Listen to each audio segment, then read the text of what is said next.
አላህን ሱብሓነሁ ወተዓላ ልታመሰግኑት ይገባል። ይሄ ትልቅ ኒዕማ ነው። እንዲሁም ደግሞ እኛም ይህን የእናንተን ደስታ ለመካፈል ስላበቃን አላህን ልናመሰግነው ይገባል። አልሐምዱሊላህ ረብል ዓለሚን። አላህን ተባረከ ወተዓላ የምናመሰግነው ከሆነ አላህ ሱብሓነሁ ወተዓላ በኒዕማ ላይ ኒዕማዎችን እንደሚጨምርልን አላህ ቃል ገብቷል። በዛው ልክ አላህ ባደረገልን ኒዕማ ደግሞ የምንክድ የምናስተባብል ከሆነ አላህ ሱብሓነሁ ወተዓላ አያያዙ ቅጣቱ የበረታ መሆኑንም አላህ ተናግረዋል። ሐቂቃ ይሄ ትልቅ ኒዕማ ነው፣ ትልቅ ጸጋ ነው። አንድ አካል ትዳር ሲይዝ ሐታ የህይወቱን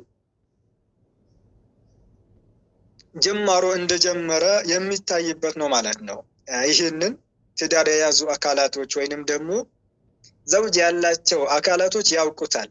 ከትዳር በኋላና ከትዳር በፊት በጭራሽ አይገናኝም ማለት ነው። አንድ አካል ትክክለኛ ህይወት መኖር የሚጀምረው ወደ ትዳር ከገባ በኋላ ነው ማለት ነው። ስለዚህ እንኳን ደስ አላችሁ። አላህ ሱብሓነሁ ወተዓላ እስከ መጨረሻው በፍቅር የምትቆዩበት፣ እርስ በርስ የምትተዛዘኑበት እንዲሁም ደግሞ ጥሩ ቤተሰብን ጥሩ ዘርን የምታፈሩበት አላህ ያደርግላችሁ። በመቀጠልም ኢንሻአላሁ ተዓላ ባለችኝ ወይንም ደግሞ በተሰጠችኝ ሰዓት አንዳንድ ነገራቶችን እንድንተዋወስና እንዲሁም ደግሞ ራሴንም እናንተንም አደራ ማለትን እወዳለሁ። አላህ ሱብሓነሁ ወተዓላ እኛ የሰው ልጆችን ካልነበርንበት ሲያስገኘን አላህ ተባረከ ወተዓላ ሲፈጥረን ዝም ብሎ ያለ ዓላማ ያለምንም ምክንያት እንድንኖርና ዝም ብሎ አይደለም። አላህ ሱብሓነሁ ወተዓላ የፈጠረን ትልቅ ዓላማ አለው። አላሁ ተባረከ ወተዓላ ሰዎችንም ይሁን ጋኔኖችን ሲፈጥር ዓላማ አለው። ወማ ኸለቅቱ ልጅነ ወልኢንሳ ኢላ ሊያዕቡዱን። ነዓም ሰዎችንም አልፈጠርኳቸውም ጅኒዎችንም አልፈጠርኳቸውም እኔን በብቸኝነት ሊያመልኩኝ በብቸኝነት ሊገዙኝ ቢሆን እንጂ ለሌላ ዓላማ አልፈጠርኳቸውም በማለት አላህ ሱብሓነሁ ወተዓላ እኛ የሰው ልጆችን የፈጠረበትን ካልነበርንበት ሰው ይሆናል ተብሎ ከማይታሰብበት ነገር እንደዚህ አስተካክሎ ፈጥሮ አላህ ሱብሓነሁ ወተዓላ ያስገኘን ትልቁ ዓላማ ለዒባዳ ነው፣ ለአምልኮ ነው። እሱ በብቸኝነት እንዲመለክ ስለሚፈልግና እኛም አላህን ሱብሓነሁ ወተዓላ በብቸኝነት እንድናመልክ ነው ማለት ነው። ታዲያ ይሄ አላህ ሱብሓነሁ ወተዓላ እሱን በብቸኝነት እንድናመልከው ዓላማ አድርጎ ግብ አድርጎ ከፈጠረን ይሄ ዒባዳ የሚቀጥለው እስከ መች ነው? አላህን ሱብሓነሁ ወተዓላ እንድናመልከው የሚፈልገው በረመዳን ብቻ ነው ወይንስ በሳምንት ጁምዓ አንድ ቀን ነው ወይንስ እስከ መች ነው አላህን ተባረከ ወተዓላ ልናመልከው የሚገባው?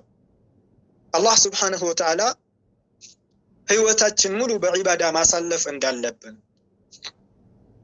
አላህን በአግባቡ እስከ መጨረሻው ትክክለኛ ሞት መጥቶ እስከሚይዘን ድረስ ማምለክና በዒባዳ መቆየት እንዳለብን አላህ ተባረከ ወተዓላ በቁርአኑ ይናገራል ማለት ነው። እኛ የሰው ልጆች ብዙ ጊዜ ወይንም ደግሞ ብዙዎቻችን አላህን ሱብሓነሁ ወተዓላ የምናውቀው በአመት አንድ ወር ነው። እንዲሁም ደግሞ አላህን ተባረከ ወተዓላ የምናውቀው በሳምንት ጁምዓ ነው ማለት ነው። ወይንም አላህን ሱብሓነሁ ወተዓላ የምናውቀው የሆነ ፕሮግራም ሲኖርና የሆነ ፕሮግራም ስንሳተፍ ጊዜ ይሆናል ማለት ነው። ይህ መሆን የለበትም። አላህን ተባረከ ወተዓላ ሁል ጊዜም ልናመልከው ልንገዛው ሳንሰላች በዒባዳ ልንቆይ ይገባል ማለት ነው። ብዙዎቻችን ከዚህ ወር በፊት በነበረው በረመዳን ወር አህዋላችን፣ ሁኔታችን፣ አዋዋላችን እያንዳንዱ ባህሪያችን ተቀይሮ ነበር። ወደ አላህ ተመልሰን ነበር። ከምንሰራቸው ወንጀሎች ተውበት አድርገን ነበር። እንደሚታወቀው ብዙ አካላቶች ስልካቸው ላይ ያለውን የተለያዩ ዘፈን ሊሆን ይችላል፣ እንዲሁም ደግሞ የተለያዩ ሙሰልሰላቶች ሊሆን ይችላል ደልቶ ወደ አላህ ተመልሰን ነበር ወደ ቁርአን ተመልሰን ነበር نعم ወደ ሰላት ወደ ዘካ ሌሎችም ዒባዳዎችን እንሽቀዳደም ነበር በዚህ በረመዳን ወር ማለት ነው ነገር ግን በጣም በሚያሳዝን ሁኔታ ረመዳን ከወጣ ገና አንድ ወር ሳይሞላው አብዛኞቻችን መጀመሪያ ወደ ነበርንበት ተመልሰናል መጀመሪያ ወደ ነበርንበት ማጭበርበር ማታለል መዋሸት እንዲሁም ደግሞ ወንዶች ወጣት የሆኑ አካላቶች ሴቶችን ማተራመስ ዝሙት መፈጸም